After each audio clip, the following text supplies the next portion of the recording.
Hey everyone, Dr. Arland Hill here with you today, and I wanted to share with you an experiment that we're going to be doing here on the property that revolves around a Native American farming technique called MILPA, and that's M-I-L-P-A, and I almost hesitate to call it a farming technique because it's definitely not consistent with traditional agriculture. I'm gonna show you where we're gonna do it at and kind of the context of this. And so the reason I'm implementing this MILPA, and MILPA is where you put several different species of seeds into a single area as opposed to having individual rows of the same type of plant, say for example rows of tomatoes or rows of corn or rows of cucumbers. Instead what you end up with is a diversity of food. So versus what's typically thought about as monoculture, now you're looking at more of a polyculture approach and using several different types of plants in a single area. Now, the reason that I was interested in trying this is if you'll notice this little plot of land that you see behind me here that was previously tilled up, there was a dirt pile sitting back there about where kind of back about right there, just in front of where you see that little green hutch at there that used to be part of a compost pile. But there used to be a dirt pile there, and that dirt pile was a mixture of clay. It had some sand in it, and I moved some of that stuff around, had different uses for it, didn't really want a dirt pile sitting around, so we got it out of there.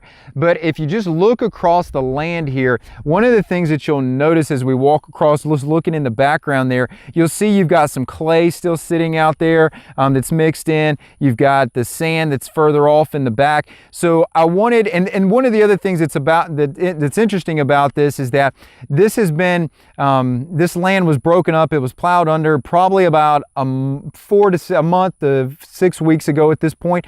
And with the rains that we've been having, the ground has gotten hard. As the rain hit the ground, it compacted the ground. And so I need a way to break up that compaction in the ground, but also because this is a new plot area, I don't have any familiarity with it. This is first season we've used this for food production. I want to go in here and I actually wanted to start to establish a base. So we wanted to completely cover this ground with something that's edible. So we wanted to cover it first, but if we're going to do that, why not cover it with edible food? So we decided to do a vegetable mixture. And what I'm going to do as part of this experiment is just go out and just spread these vegetables out on the ground here, and then we'll come back in a couple of weeks, month, whatnot, and we'll see exactly what this land looks like after I've had a chance to break up some of this ground, soften it up, get some of the seeds in here, allow them time to germinate, and we'll compare it, like I said, in a few weeks and a few months. All right, I thought I'd show you the actual planting of the MILPA seed. I've got 10 pounds of seeds here. I'll show you exactly what I've got. Just a warm season blend there. In case you're wondering where I got these from, Green Cover Seed carries these. This is where I picked it up. But let's go ahead and sow.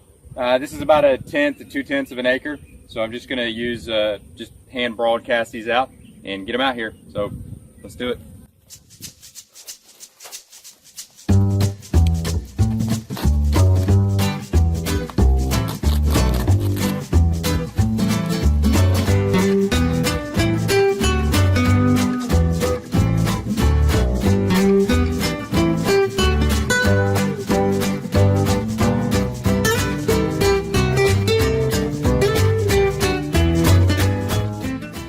In this tube, you can see there's all kinds of different seeds in there. So we'll show you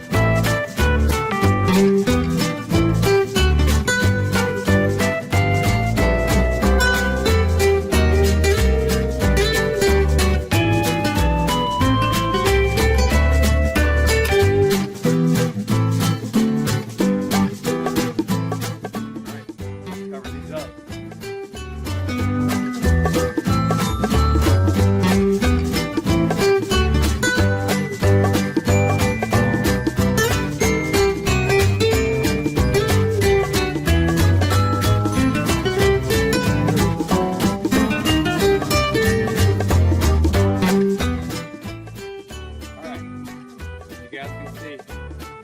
Quite a bit more rate to do, so I'll see you in a few weeks with some stuff. I'll show you what I'm going to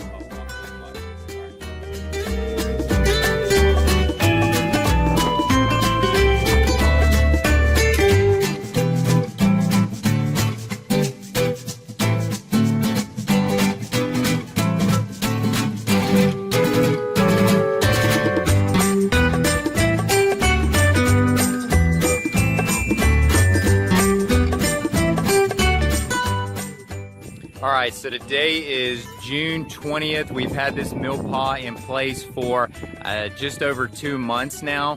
And so I wanted to show you what this looked like. You can see in the background here, you can see the vining plants that are starting to spread out pretty well here. I'm gonna do up close on some of these in a minute to give you a little more perspective, but you can see this looks a lot different than where we started at. So let me actually flip the camera around and I'll show you exactly what we've got growing and yielding in this plot. So there's a watermelon that's starting to grow. It's increasing in size.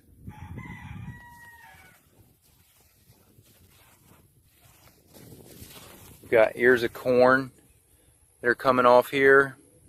Several different beans.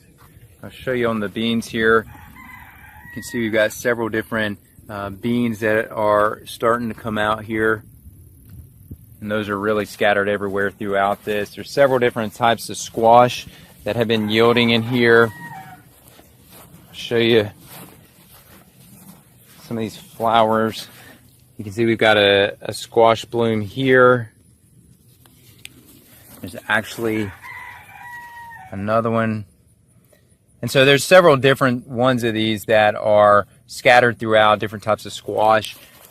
You'll notice we've got different types here there as well. There's a butternut squash. Actually, if I go down right here, you can see we've got a pretty large squash growing right there. So there's several different types of squash that are in here. The sunflowers, as you'll notice here, have really taken off. They got a lot of flowers on them, and if I pan across here, you'll notice that we've got several different ones that are scattered throughout the entire plot. There's okra that is starting to form now as well. So we should have some okra yielding here pretty soon. If you can see it, there's several different brown clusters scattered throughout this. That's buckwheat that started to come up. So we've got several different types of plots that are yielding here. And so we're going to obviously get some good carbon, some good nitrogen back in the ground with these plants. But one of the things that I wanted to also show in this is that you'll see, just as the grass goes up to the edge of the plot here, there is some grass scattered throughout this plot. So I know that's always kind of one of the thorns in our side when it comes to planting a garden. But this thicker seeding has done a really nice job of allowing suppressing some of the grass growth as well. So that has been really maintained under control without any added extra effort in this whatsoever. So we'll continue to look at this in the coming months and just see how this plot continues to evolve. All right, so today is July 23rd, and I'm on the opposite end of the MILPA today compared to when we've shot the other videos. Just to give you a point of reference, you've noticed the little green hutch in the other videos, or the other months that we've shot these videos, and so you can see it there. So we're just on the other end. But the MILPA is starting to actually produce really good now. We're getting consistent yields of vegetables out of it. I'll just show you one example here with the okra. You can see we've got good okra pods that are starting to form in several areas throughout this MILPA. The corn has started to really come up, and we're getting stalks throughout the whole plot now. This has been a good little area of wildlife. I don't know if you can see it.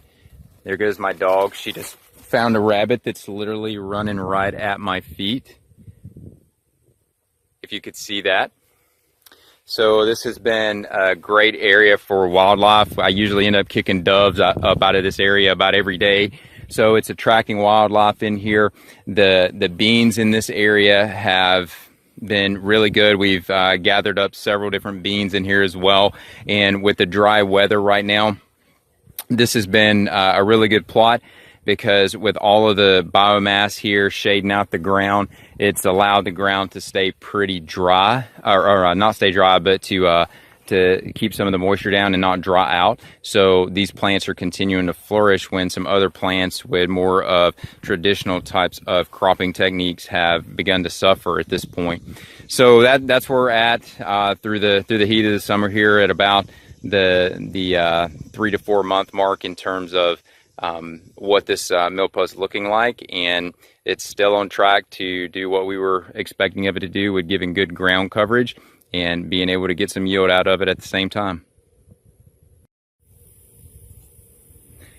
It's August 27th, and at the time that you're watching this, there hasn't been rain for about the last 3 weeks, and even very little into that 4th week. So for almost a month now, there's been pretty negligible rainfall, and you can see as a result of that, that the corn stalks, the sunflower stalks, those have all dried up.